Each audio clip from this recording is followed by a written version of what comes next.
Hello, ladies and gentlemen. Welcome back to another episode of the Improve Podcast, the official podcast of Classic Studios. I am your host, Chase Collins, and thank you for joining me on this lovely Monday morning. Happy June 26th. How about that? For those of you who are new here, we are building a community of creatives who are creatives at heart, but also have other stuff going on in their lives, and their creative hobbies are just that. Hobbies, whether they're working professionals or full-time parents or full-time students or anything in between.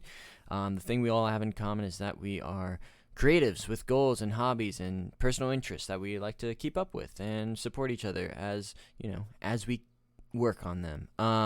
I like to use this podcast as sort of an accountability tool for myself so that when I share my projects each month or each week, you guys can sort of keep me accountable, and I can keep myself accountable to like the words I say into the ether, and like they can come back to haunt me if I have a goal drop off or anything like that, or keep me motivated to keep my goals going. So yeah, if that interests you or you think you could benefit from having a community like that, then keep on listening. This is the place for you, and we are a welcome community. For those of you who are using this podcast as an accountability tool, I do want to use this as a reminder. Hey, what are your goals this week? What goals do you have going on? Did you accomplish your goals from last week? Let me know in the comments section, or shoot me an email at theimprovepodcast@gmail.com. I would love to hear about them. Just to make sure I'm not alone in this world of mine that I'm building. This week, it is a solo episode, so it's just going to be me here. Hopefully, you all don't get tired of the sound of my voice. I know I don't. I am, here to provide an update on my animated music feature spec-script that I am working on right now. Definitely no spoilers, but if you've read the title, you know where this is going and what I'm about to get into. But there are time codes below if you want to jump around to your favorite section of the podcast. Go ahead. No hard feelings. All right, let's go ahead and roll the intro music, and I'll be back for the episode. Improve Podcast. Improve Podcast. Improve Podcast. Improve Podcast.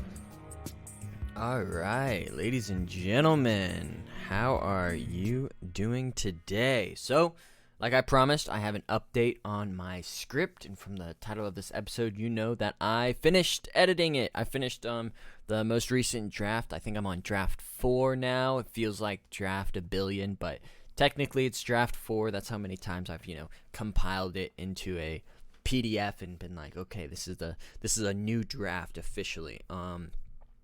So yeah, this edit, it was rough. I'm not going to sugarcoat it. It was definitely, I started feeling a bit of burnout while editing this script, and that's sort of what I want to talk about at the very beginning here, is this feeling of burnout, and maybe walk through like what happened in order for me to get to this point. And if I sound a little delirious this episode, it's because I'm right in the middle of some burnout, baby. But yeah, there's like a couple of reasons for this burnout feeling that I'm feeling right now. I did, when I finished writing draft 3, I took about like maybe 3 weeks off from writing just to spend time with family and everything like that, and before I dove into editing this draft. But even that break wasn't really long enough to sort of escape this burnout, unfortunately. So I think maybe taking a longer break next time would be a good idea. But I'll talk more about that a bit later in the podcast. Another reason why editing this podcast, or geez Louise, editing this script, this editing process was a little bit rougher, was because the one goal I really had between draft 3 and draft 4 was to shorten the script. I really, really wanted to get this thing shorter to a more like manageable or more approachable script length. Typically for like spec scripts, it should be around 90 pages, and mine is over 120. I'll get into more details on what the actual page count is a little bit later. But yeah, it's long. to say the least. And, no matter how hard I tried, I could not shorten this thing any more than I could at the end of this fourth draft. There are definitely like ways and areas in the script that I'm thinking about that, like, okay, maybe this could be shortened. Maybe this is a little redundant. Maybe this can be, truncated or combined into other scenes in order to make it a quicker read, a shorter page length. But I think I'm just too close to the project and I can't see it anymore. So right now, as far as I'm concerned, it's all perfect. It's all great. There's no need to change anything. No. That's obviously a joke. But yeah, I couldn't get this thing shorter like I wanted to. I really wanted to go from like the 120 page length to like 110, 105, maybe even 100. That would be beautiful. I mentioned a couple of weeks ago that I added, right, like a full subplot to this script, which if your goal is to shorten your script, adding a subplot is not the way to do that, right? But I felt like adding this subplot to the script would make the story better, more impactful. The themes would be more clear, and all of that. Really, the story I wanted to tell wouldn't work unless I added this subplot. So if it serves the story, I guess I said forget the page count. Who cares? And so I just got to live in that bed that I made, and whatever. I'll sleep in it. How about that? So yeah, I might have shot myself in the foot there a little bit, but hey, I'll find out if it works during, this next round of reviews with like my beta readers, right? I've mentioned those before, and I don't even know if screenwriters really do beta readers, but I know novelists do, and that's sort of the world I came from before transplanting myself into this world of screenwriting. So I'm taking that procedural trick and, implementing it into this new screenwriting journey that I'm on. Maybe it's a bad idea, but whatever. I've seen some other screenwriters do something similar in the past. They've, gotten feedback on their story in the writing phase, as opposed to, fully producing a movie and then doing test screenings, and then they realize like, oh, this character is not likable, or the story's not resonating with audiences. How do we fix that in reshoots? It's like, well, it's a lot cheaper if you just fix it in the scripting phase. So that's sort of my mindset going into this. But we're still talking about burnout, right? So something else that really sort of pushed me over the edge into this burnout phase was the second I got to my midpoint twist in the story, I felt like the entire script just fell apart. If you remember from a couple of weeks ago, I was talking about how I was like a third of the way through, about halfway through the script. Maybe not halfway. I was like a third of the way through. I was just about to get into the events that led to the midpoint.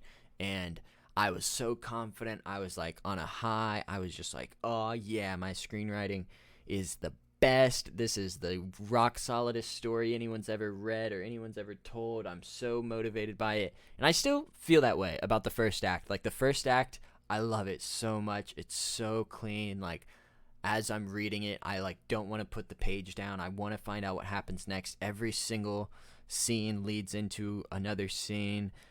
And it doesn't feel like, oh, where are we going? What's happening here? This feels forced. It was just like, no. This is working really well. But then the second I got to the midpoint, it was just all downhill from there. And I was like kind of shocked because when I was doing my red lines, my editing of the document of draft 3, the PDF version, I none of this like stuck out to me. When I was reading it, like I was doing my line edits and like, hey, maybe this doesn't work here. Maybe this should be rearranged a little bit here. But none of it stuck out as like, oh, this is bad and this isn't working and you need to like go back to the drawing board. Some of my subplots that I added weren't working as well. But it was just so strange. Like, oh, character development was all over the place. It was a ridiculous like cold plunge, or like, I got splashed in the face with ice water and suddenly like woke up and it was like, oh, Chase, you're not as good of a writer as you thought you were. You're not as good of a storyteller as you thought you were. And I think all artists sort of deal with that. But it was certainly a shock when I had just read this script in PDF form and it was working, and then I get into like the actual, Word document, and it was like, oh no, it doesn't, you stupid dumb idiot. It does not work like that. So yeah, I was kind of just feeling really discouraged. I took like a weekend off from editing to sort of let my subconscious think about, potential solutions for these issues and how to implement them. And believe me, it was not easy to just like take that weekend off. The only thing I wanted to do was like force my way into finishing this script, but I knew I had to like, okay, give me a second to breathe on this guy so I can, just figure it out, let it percolate, let it, marinate in the back of my head, and then come back with sort of a fresh perspective a couple of weeks ago, or a couple of couple of days later. That's what I'm trying to say. But yeah, so if you're keeping track right now, right, the point of this edit for draft 3 was to shorten the script. That was the whole goal of this edit. That was my top priority. And then I get to the second half and it's like, oh snap, this isn't working. So now my other priority is to fix the story. So now I have two competing priorities: to like fix the story, make it shorter, and have it be polished and somewhat presentable, because my goal is to get it into the hands of my beta readers. So yeah, it really, really threw me for a loop. And fortunately, like some of the stuff that wasn't working was because I was being redundant, or I was saying the same thing twice in like even the same scene, like 2 lines of dialogue later or whatever, a couple actions line later. It's like, hey, we just covered this, we don't need to rehash it, Chase. So fortunately, like polishing those things up helped shorten the script as well. But yeah, by the end of it, I felt like I was really forcing all of these changes. If you've ever like thrown clay on a wheel or whatever it's called, it felt like that, except this clay that I was working with was like 50 years old, and I had no water, and it was just my blood, sweat, and tears that I could use to mold this clay ball of a script into a beautiful pot or a bowl or whatever this thing is now. So that's what it felt like. It was like I had no water, I'm throwing this piece of clay, and I just gotta put my blood, sweat, and tears into it to make it work. But yeah, so hopefully that paints a picture for like what I've been going through these last couple of weeks with like fixing this stupid script. I am happy to say that I did finish it yesterday. I started at like 8 in the morning and just wrote until 4 p.m. And that was writing from like double checking all of my work I did for the midpoint, and then going all the way through like the second half into the third act and tightening everything up. And yeah, by 4 p.m. it was finished, and I just like exported it, threw it into a PDF, and was like, all right, that's it. This is the thing. This is the script. And the first thing that I like to do is sort of break down my script and find out its statistics. I don't know if any other screenwriters really do this, but I don't even know if it helps actually. But I like breaking down my scripts into these stats so I can sort of figure out, oh, scene 12 has like 12 pages in it. You can't have a scene that's 12 pages long. That's like way too long. The max should be like 4-ish. So yeah, that sort of helps me like figure out where my problem areas are, and I can like hone in on them directly and just start fixing those. So I do want to take some time maybe to just break down some of those stats. I think that would be kind of interesting. Maybe not for anyone, but it's interesting to me, so I'm gonna talk about it. So let me pull out my little Excel spreadsheet here and talk about my metric breakdown. That's what I call it in my little files. So I'll go through actually all of them from draft 1 all the way through draft 4. So this is a bit of fun. Draft 1, I finished it, right? Turned it into a PDF on July 2nd, 2022, which is about like a week and a half from now. So that's kind of that's kind of fun. Almost a week and a half to the year that I have like this new kind of more polished version of the script. So that's a bit of fun, isn't it? But yeah, so breaking down draft 1, right? My page count for the first act was 45 pages. And then for the second act, it was 36 pages. And then for the third act, it was 18 pages, right? So if you're a screenwriter, you'll know those are totally wrong. Your first act is supposed to be about 25 pages. Your second act is supposed to be around like 60 pages, I want to say. Let me pull out my book right now. I have a screenwriting book on this that I can reference. Save the Cat. Shout out to Save the Cat. Yeah, okay, so what's 85 minus 25? Is that 50? No, 65? I'm going to pull out my calculator. I might cut this. I might just leave it in. We'll see. 85 minus 25. 60 pages. Yeah, so I was right. Boom. I was right the first time when I said your second act should be about 60 pages. So first act 45, second act 36, third act 18. And that's a total of 99 pages. And that's the page length total is kind of right, but you can see like my first act shouldn't be 45 pages. My second act shouldn't be 36. My third act should be about 18, like 15 to 18 is kind of long, but 15 pages for your third act. So I was happy with that. That's like the closest to it being right. So that was cool. And then for word count, for people who like word counts, it was around 23,000 words. So 23,000 words, not too shabby. 100 pages, 23,000 words. That's kind of cool. So draft 2. So this one I finished on September 3rd, 2022, and I had, what did I have?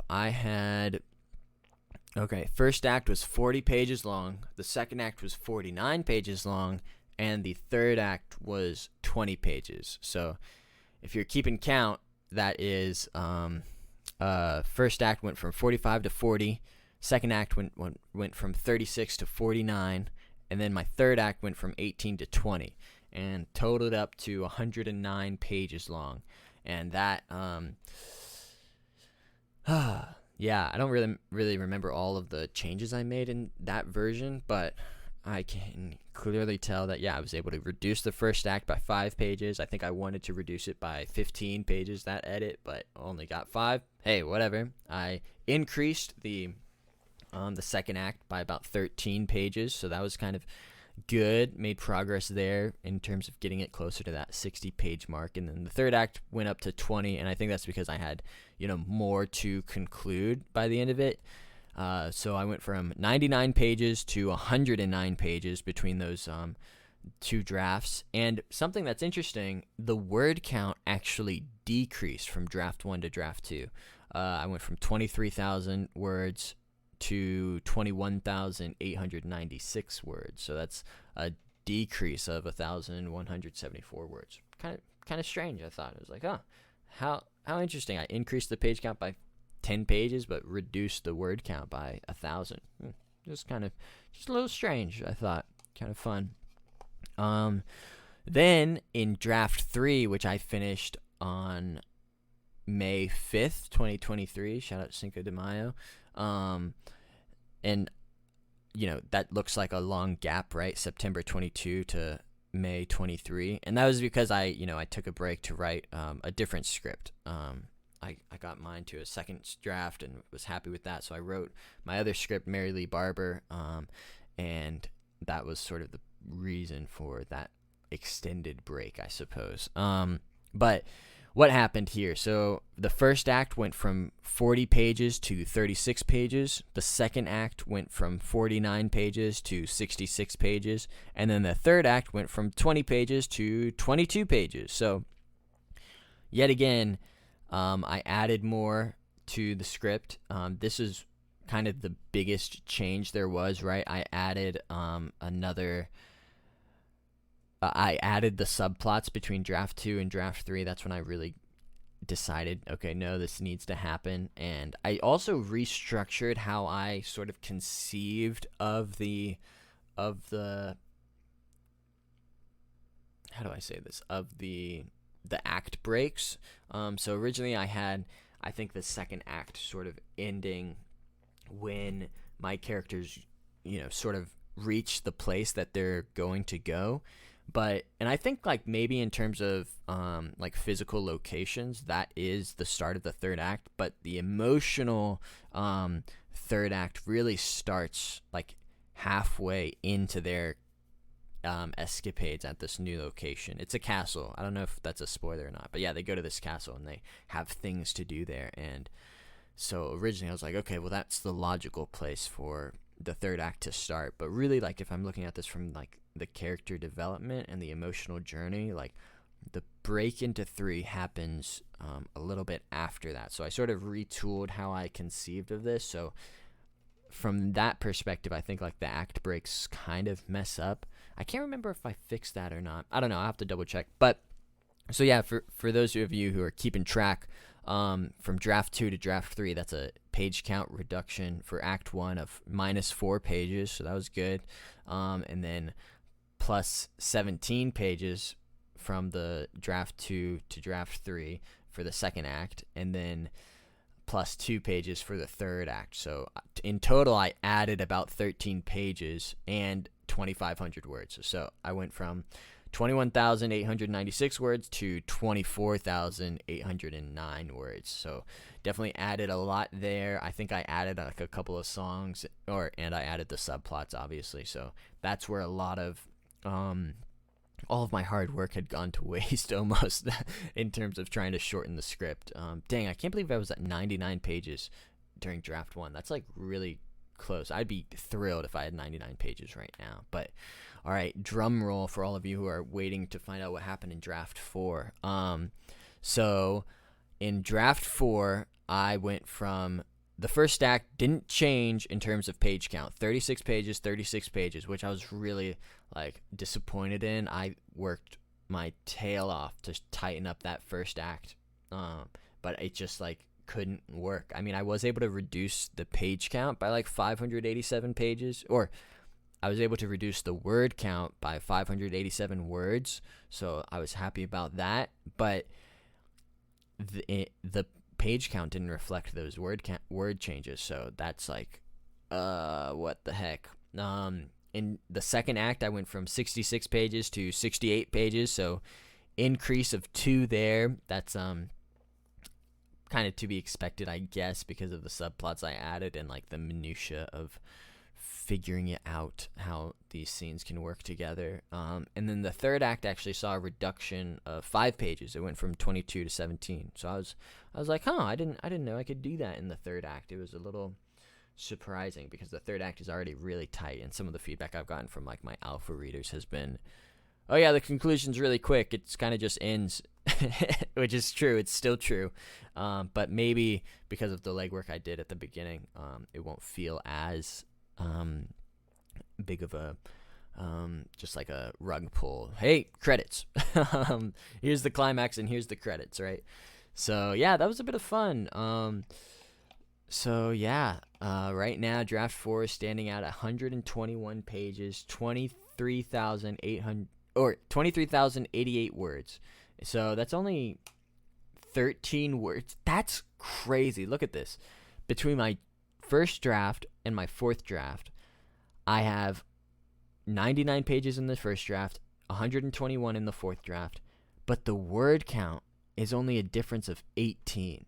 That's insane. I have no idea like how that's possible. I mean, it's because of the songs and stuff like that. But yeah, it's just shocking. Something else that was interesting to me between draft 3 and draft 4 is sort of like something in screenwriting is like, I mentioned this, but you don't want to have your scripts or any scene go over like 4 pages. I think maybe 4.5 is okay, but like 4 is kind of the max. You do not want to go over 4 pages because it's just too long of a scene. Like, can you imagine watching a movie and then you have a 4-minute like sequence of just not a fight sequence, but like a conversation that lasts for 4 minutes long.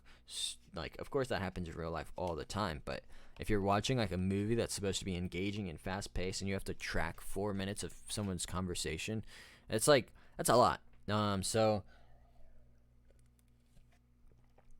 what I did is once I get my draft document into a PDF format, I then start breaking down or tabulating the page length for each scene. So not only do I do that for each act, I also do that for each scene, just so then I can do sort of a formula in Excel and calculate like, okay, well, how many scenes are over 3 pages, and how many scenes are 3.5 pages, how many scenes are 4 pages, 4.5 pages, 5 pages, and then I can sort of get a breakdown of like, okay, well, look at this, scene 4 is 4 pages long, and why is that so long? Does it have to be that long? Why? Let me just zero in on that scene really quick, get rid of all the preceding scene and the proceeding scene, and just focus on scene 4. If it's 4 pages long, like, maybe I can get away with it, but every word spoken, every word written better count, better be the best words ever, right? So that is sort of what I am doing now, I guess, is sort of identifying those problem scenes. And here's a dirty little secret of how I'm sort of like lying to myself and coping with these long scene lengths. I started breaking up scenes into, I don't know, I guess I'm recategorizing like my header scenes as like a sequence, and then there's like 2 or 3 scenes within that sequence. So it's like, yeah, it's technically one scene. If I was watching the movie, I would consider it all one scene. But if you really think about it, it's technically like 3 scenes combined into one, because there's different flavors or different things being accomplished in different scenes, or in these different like sequences, whatever, sub scenes. So I broke out a lot of my longer scenes into like multiple scenes, and maybe that's like cheating, because so for example, I have scene 8 and I've seen 8A, and technically scene 7 should be included in this sequence. But so my character, she goes into town, she confronts somebody, and then somebody else like enters the scene and breaks it up and changes the whole like point of it, kind of. And so that's like, in my head, I think that's 3 different scenes, but really it's all like one big scene. And so I'm lying to myself and massaging my statistics. That's why statistics, you can't trust them, right? And so that I can look at this and be like, oh no, this isn't one 7-page scene. It's actually 3 scenes. One's 2 pages, one's 1.5 pages, and one's 2.5 pages, right? Like, that's totally cool, right?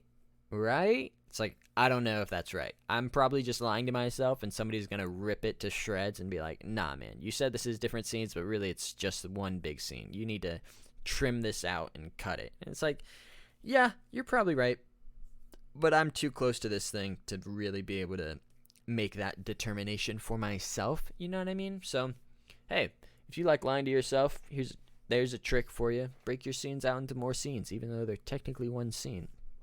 The other thing that I'm sort of struggling with these statistics is that this is a musical, right? It's a musical feature film, animated feature film. And the songs, they're not long, but they read long, right? When you write out the lyrics of a song in a script format, it like balloons up your page count like significantly. So for the first song is performed by the father of my main protagonist, and it's like a really big kind of like Do You Want to Build a Snowman, if you know that song from the Frozen soundtrack. It's nothing like that, but it mirrors sort of what happens. Like, my character grows up throughout that sequence, throughout that scene, just like Anna and Elsa do. They grow up throughout the song, Do You Want to Build a Snowman, until finally Elsa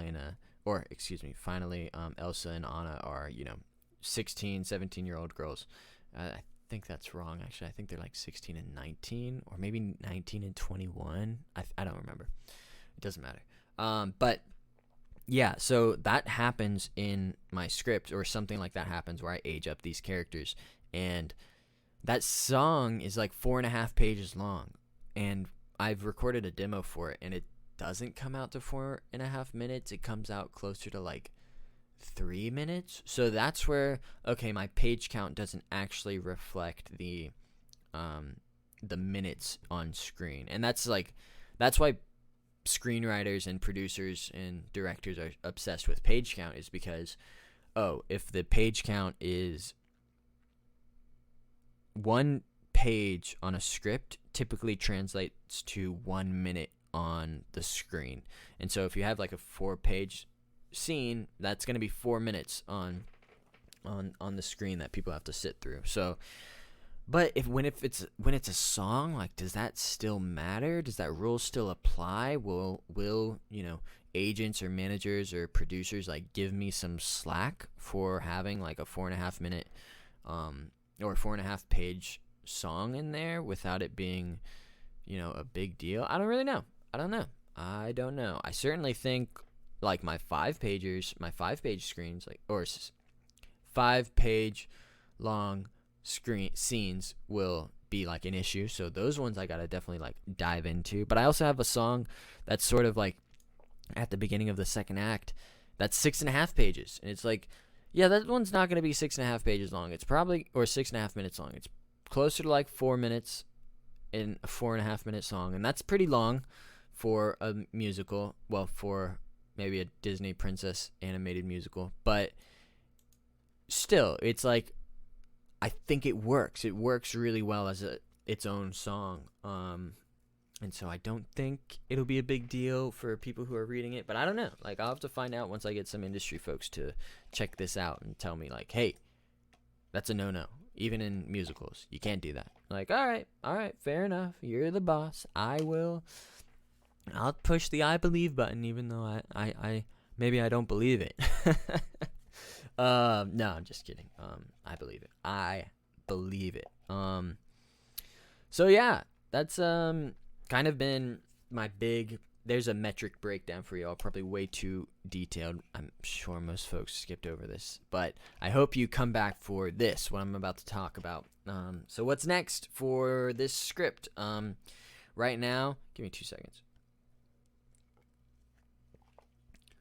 Right now, I'm, in the middle of this burnout, so I'm gathering my thoughts on the script. I'm sort of letting it sit again, letting my mind sort of wander and think about sort of the problem areas that I know are going to come up. But instead of addressing those right away and just trusting my gut instinct, like, oh no, this isn't a problem, I'm going to go ahead and correct this now, I'm going to turn those like concerns that I have into questions that I want to ask my beta readers. So I'm coming up right now, I'm sort of coming up with like a list of generic questions, about theme and character development and the lesson we're supposed to learn from the story, and all of that. And I'm sort of writing it into this questionnaire template that I'll use to help guide like these interviews that I'll do with my beta readers. And then I'm also going to get into like the nitty gritty of like, hey, how's the pacing? Does this sequence work? Does this scene work? What scene didn't you like? Did you even like my characters? Get into the more like nitty gritty of that type of feedback, so that I can really, turn this thing into a polished script. I'm excited to do that. I think it's really polished now, but like, it's nowhere near the level of like professionalism that I want for something I put my name to. So I'm gonna be doing that. Yeah, I'm gonna be doing that. I just said I exported it to a PDF format. So before I send it off to my beta readers, I'm gonna take like a couple of days off and then read through the PDF version just to see if there's any weird like formatting issues that I can, correct before sending to my beta readers, because I don't want them to be distracted by like formatting issues. It's like, that's not the point of this review. I want to make sure they have a polished copy before I actually send it to them. And that's, obviously not going to take very long. That'll take me like a day or two to just like read through, make those changes, and then it'll be good. I'm not going to, maybe I will. No, I'm not going to call it draft 5. That would be a waste of time, but just a more polished draft 4, let's say.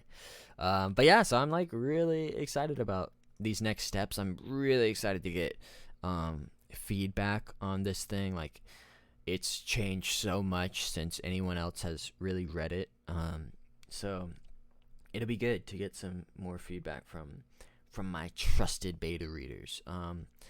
As for actual next steps from like a project perspective, I have a couple of things in mind for my next project that I'm going to work on. I'm definitely going to take a break from Touch, and the break is going to be doing the beta reader interviews, but I'm going to take a break from this script for a while. And what I'm really like, not frustrated with myself, but just like, it's time is to start immersing myself in the screenwriting language, becoming like completely versatile in the craft, reading blogs and books that teach you the basics. That's what they'll do. They'll teach you the basics, but they won't make you an expert. And I think the only way to learn like the tricks of the craft and how to really manipulate the human language into, or the English language into a script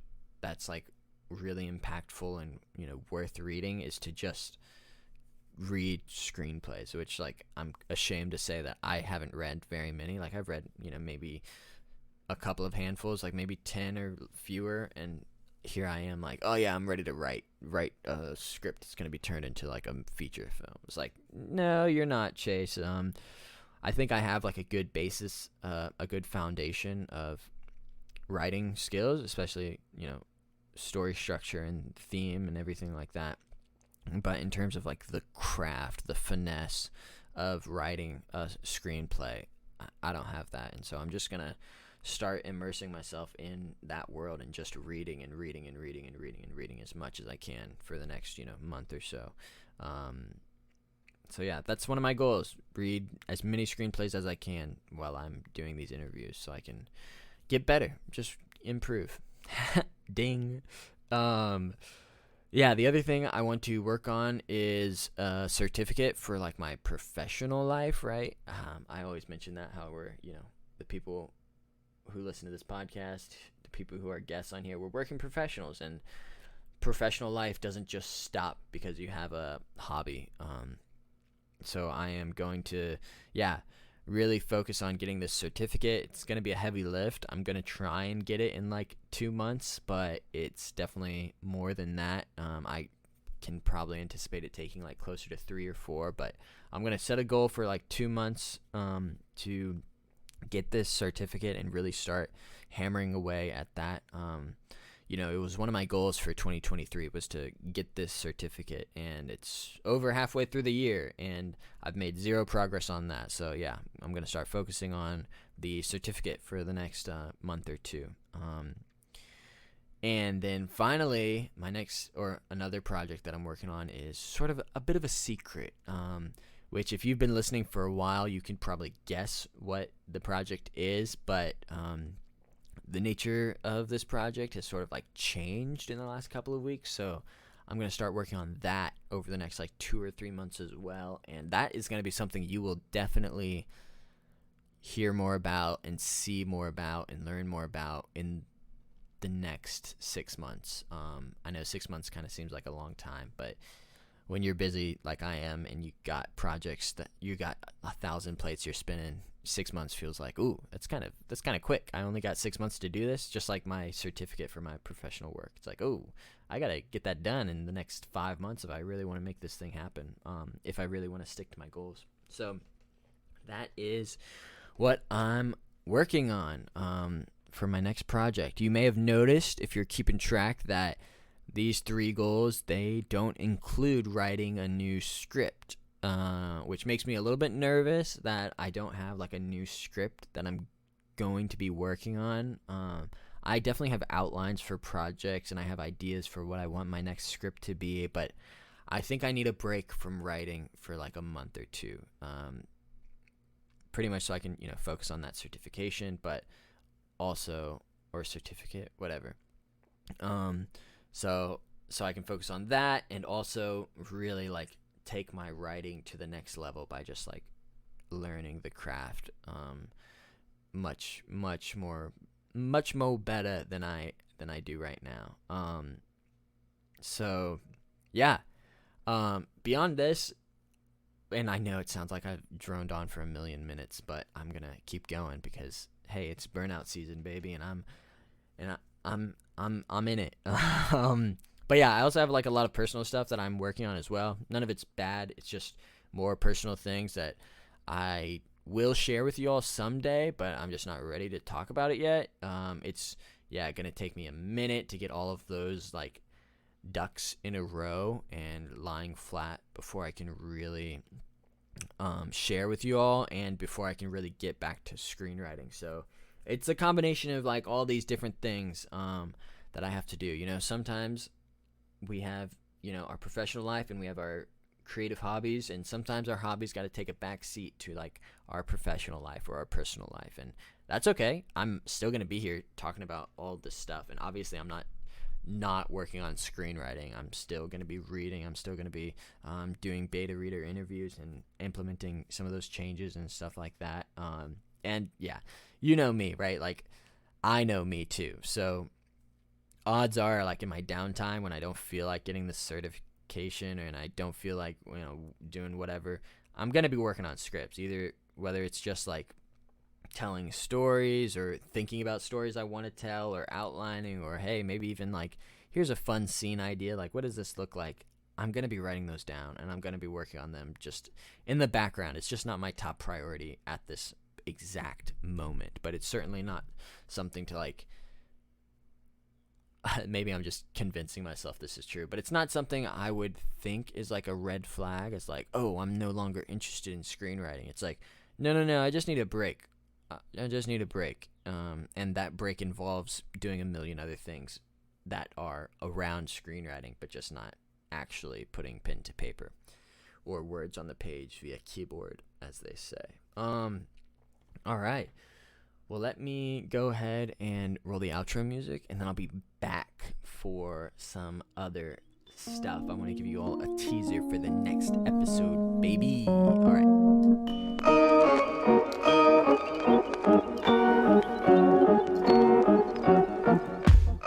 All right, ladies and gentlemen, I hope you all enjoyed that episode. Sorry if I was a little off the rails. Like I said, I've been dealing with some burnout, and believe you me, it is affecting how I compose myself. But hey, yo, whatever, who cares? We're just having fun here. None of this is for serious. All of this is just for the sake of improvement. But yeah, I hope you all enjoyed that episode. I am, motivated as ever. I'm sure it sounds like I'm not, but I really am. Like, I'm excited about, oh man, I just finished my 4th draft. I'm about to get feedback from my friends. I'm about to show it to people, this story that I've been working on and I love so dearly. I'm about to send it to my friends and my family. And so just getting some feedback. It's going to be awesome. I love feedback. Gosh, I am losing it. Anyways, as far as a teaser for next week's episode, I do want to give you all a little hint. It's going to be back with my good buddy Elijah over in Italy, and he is making so much headway with his short film that I wrote for him and all of that. So I can't wait to give you all an update on there. Maybe even some sneak peeks or something like that will come from this episode. Who knows? You'll have to tune in to find out. If you would like to get in contact with me about your goals or projects you've been working on, shoot me an email at theimprovedpodcast@gmail.com. I want to give a shout out to Green Bean for all of our musical intros and outros. And I also want to give a shout out to you for listening. Thank you so much for listening. Thank you so much for sharing. Thank you so much for leaving 5-star reviews. Or if you would like to leave a 5-star review, do that in your podcast listening app of choice. When you do, we read all 5-star reviews out on the podcast live. And I do want to say thank you very much for listening. Yeah. Go ahead and head over to classicstudios.com for more exclusive updates. Goodbye, everyone. I hope you achieve your goals this week, and I'll see you Monday for another episode of the Improve Podcast. Goodbye.